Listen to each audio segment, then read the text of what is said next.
서귀포시 단란주점 화재는 밀폐된 영업장에 유독가스가 차 소방관이 숨지는 사고로 이어졌습니다. 그런데 주점은 물론 노래방 시설 대부분이 방음을 위해 창문을 막고 있어 비슷한 사고 위험이 도사리고 있습니다. 화재 진압에 나서는 소방대원들의 인력이 부족하고 장비도 열악해 처우 개선이 시급합니다. 제주도 산하 각종 위원회가 171개로 서울시보다 많고 운영도 부실해 개선이 필요하다는 목소리가 나오고 있습니다. 광어값 하락에 해수어류 양식 수협이 양식광어 수매를 시작했습니다. 하지만 근본적인 수급 해결에는 한계가 있다는 지적입니다.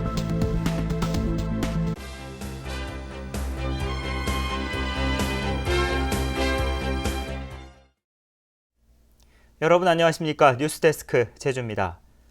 소방관의 목숨을 앗아간 서귀포시 단란주점 화재는 유독가스가 빠지지 않아 일어난 안타까운 사고였는데요.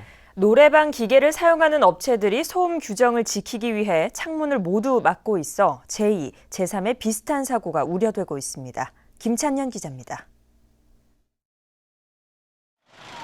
불을 끄던 소방관이 목숨을 잃은 서귀포시 모 단란주점 화재 현장. 창문은 합판과 부직포 등으로 겹겹이 막혀 있습니다. 결국 유독가스가 빠지지 않아 안타까운 인명피해로 이어졌습니다. 다른 단란주점은 어떨까? 제주 시내 한 단란주점. 밖에서는 창문이 보입니다. 하지만 안으로 들어가 보니 합판으로 모두 덧댄 것도 모자라 장식물로 막아놨습니다. 1층 하나만 따라 있는 데서 사람들이 노래 소리가 시끄러워서 이런 얘기 들어오고 막 난리 났던데. 가게 전부 대부분이 다 이렇게 돼 있어요. 소음진동관리법상 외부로 55데시벨 이상 소음이 발생하면 시설 허가가 나지 않기 때문입니다. 단란주점이나 유흥주점처럼 노래방 기계를 사용하는 업체들은 대부분 창문을 막아놓거나 지하에서 영업을 하고 있어 불이 났을 경우 큰 인명피해로 이어지고 있습니다. 건물 내부가 밀폐돼 외부에서는 불이 한참 번진 후에야 알 수 있고 유독가스가 전혀 빠져나가지 못하기 때문입니다. 손님들이 유독가스 때문에 또 지식하는 염려가 있고 대피하는 데 어려움이 있습니다. 또한 소방대원들이 진입했을 때 유독가스로 인한 또 화재 진압 및 인명 구조에 많은 어려움이 있습니다. 허술한 안전관리 규정도 문제입니다. 바닥 면적의 30분의 1만큼만 환풍구가 있으면 되는데 30평 건물에 가로 세로 180cm 크기의 출입문만 있어도 된다는 얘기입니다. 또 지하의 경우에는 스프링클러만 설치하면 환풍 시설을 갖추지 않아도 영업이 가능합니다. 결국 소음 규정 때문에 사람의 목숨이 달린 안전은 뒷전이 되고 있습니다. MBC 뉴스 김찬년입니다. 쉬는 날에도 화재를 진압하다 소방대원이 끝내 숨진 안타까운 사고. 우리의 안전을 지켜줄 소방대원들은 인력이 부족하고 장비도 열악해 처우 개선이 시급하다는 지적입니다. 이소연 기자입니다. 단란주점 화재로 목숨을 잃은 고 강수철 119 센터장은 휴일 근무자가 아닌데도 현장에서 화재 진압을 하다 끝내 숨졌습니다. 현장 인력이 그만큼 부족하기 때문입니다. 119 센터의 한 팀당 기본 인력은 8명. 그러나 현재 시내권은 5.8명, 읍면 지역은 5.5명에 불과합니다. 사정이 이렇다 보니 불이 나도 화재 진압에 투입되는 인력이 턱없이 부족할 수밖에 없습니다. 또한 필수 소방 차량을 제외하고 펌프 차량이나 구급 차량이 출동하지 못하는 경우도 발생하고 있습니다. 진압대원 2명을 가지고는 현장에서 여러 가지 장비를 운용할 수 있는 인원이 없다는 게 참. 또 열악한 소방 장비로 소방대원들의 안전마저 위협받고 있는 실정입니다. 소방관의 필수 장비인 방화복의 경우 내구 연한이 3년이지만 42%가 내구 연한이 지났습니다. 나머지 헬멧과 공기호흡기 등 개인 안전장비는 여유분이 없어 목숨을 담보로 화재 진압에 나서야 하는 상황입니다. 예산 확보를 해서 우리 소방관들의 열악한 환경을 개선해 주는 게 최우선이라고 이렇게 생각이 들어집니다. 지난 10년간 근무 중에 숨지거나 다친 제주도 내 소방대원은 60명. 이뿐만 아니라 사고 현장에서 충격적인 장면을 본 뒤 나타나는 공포와 불안 등 외상 후 스트레스 장애에 시달리는 소방관이 많아 장비 교체와 처우 개선이 시급해 보입니다. MBC 뉴스 이소연입니다. 제주도가 지난달 10일부터 한 달 동안 제주발전연구원에 맡겨 도민 안전의식을 조사한 결과 각종 재난으로부터 안전하지 않다는 의식이 높은 것으로 나타났습니다. 종류별로는 자연재난에 대해 응답자의 46.9%가 보통, 33.8%는 안전하지 않은 편이라고 답했고, 사회재난에 대해서는 45.1%가 보통, 43.8%가 안전하지 않은 편이라고 응답했습니다. 특히 도민 안전을 위해 34.2%가 규제 강화 등 제도 개선이 필요하다고 지적했습니다. 제주도 산하에 있는 각종 위원회가 서울시보다 많다고 합니다. 이 많은 것도 문제지만 공무원과 교수 중심으로 비공개 운영되고 있고 회의를 한 번도 열지 않은 위원회도 많습니다. 권혁태 기자가 보도합니다.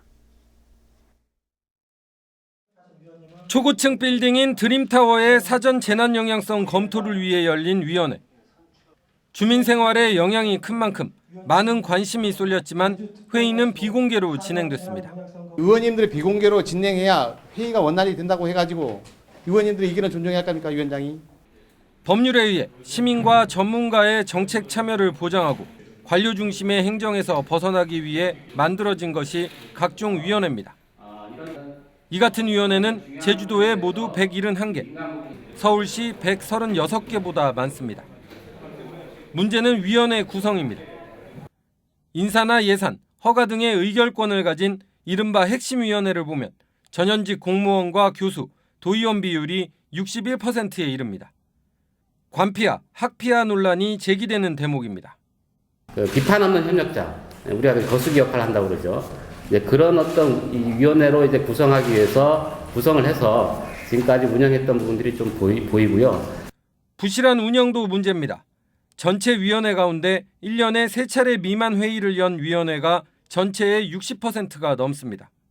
이 위원회 운영이 부실 운영되고 있는 것이 사실입니다. 앞으로 이 위원회 구성은 공모를 통해서 이 위원회를 구성을 하고 또한 그 지역 주민들이라든가 전문가 또한 그 여성 비율을 높여나가겠습니다. 제주도는 이미 지난 2008년 위원회 난립을 막겠다며 위원회 신설 심사제를 도입했지만 120개이던 위원회는 오히려 171개로 늘어났습니다.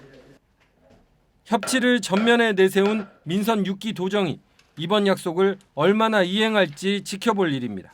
MBC 뉴스 권혁태입니다. 제주 해군기지 공사를 원점에서 재검토하는 것은 사실상 불가능하다고 제주도가 밝혔습니다.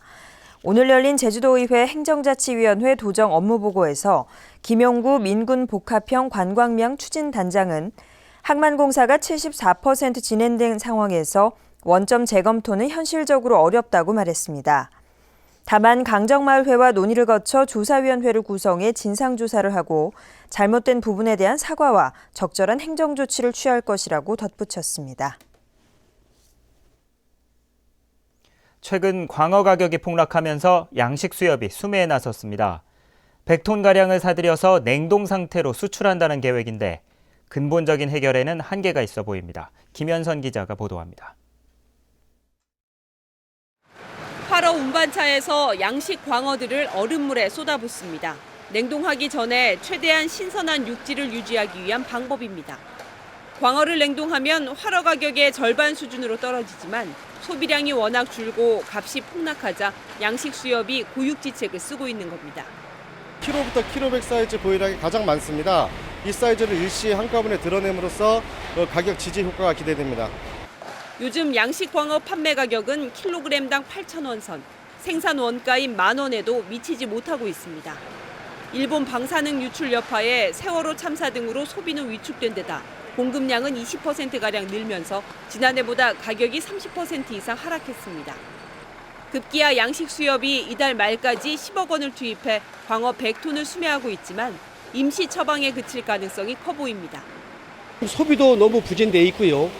그리고 턱없이 공급량도 많이 늘어났고요. 그리고 지금 유통 차량도 지금 문제가 지금 많습니다. 이런 문제를 해결하기 위해서 어떻든 근본적인 처방이 필요할 거라고 생각하고 있습니다. 지금. 양식업계는 공급량이 일정 정도 줄 때까지 양식장 신규 허가를 중단해 줄 것을 제주도에 건의한 상황. 양식어종의 다양화와 고품질 광어의 적정 생산을 위한 양식업계의 자구 노력이 시급해졌습니다. MBC 뉴스 김현선입니다. 제주는 오늘 장마 전선의 영향으로 전 지역에 장맛비가 내리고 있습니다. 한라산 윗세오름에 9mm를 비롯해 서귀포 48.5, 성산 44.9, 제주시 20.4mm의 강수량을 기록하고 있습니다.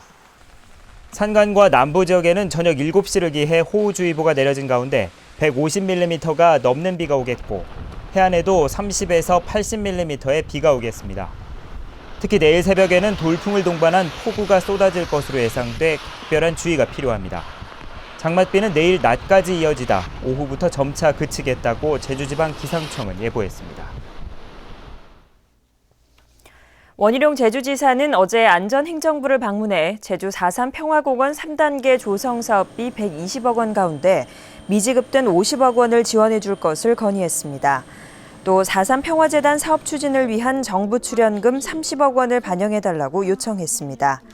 한편 류길재 통일부 장관과의 면담에서 장기간 중단된 대북 지원 사업을 제주에서 다시 시작할 수 있도록 감귤 등 대규모 물류 수송 경비에 남북 협력 기금을 지원해 줄 것을 건의했습니다. 제주국제대학교 총장 공모에 모두 3명이 응모했습니다. 제주국제대 총장 후보자 추천위원회는 총장 공모 마감 결과 관광경영학과 김봉진 교수와 레저스포츠학과 정구철 교수, 고충석 전 제주대 총장이 응모했다고 밝혔습니다. 국제대는 오는 18일 서류심사와 28일 정책토론회를 거쳐 복수 후보자를 이사회에 추천할 예정입니다. 옛 산업정보대와 탐나대가 통합돼 재작년 새로 개교한 국제대는 2년 동안 이사회 갈등으로 총장이 공석 상태입니다. 뉴스데스크 제주였습니다. 여러분 고맙습니다.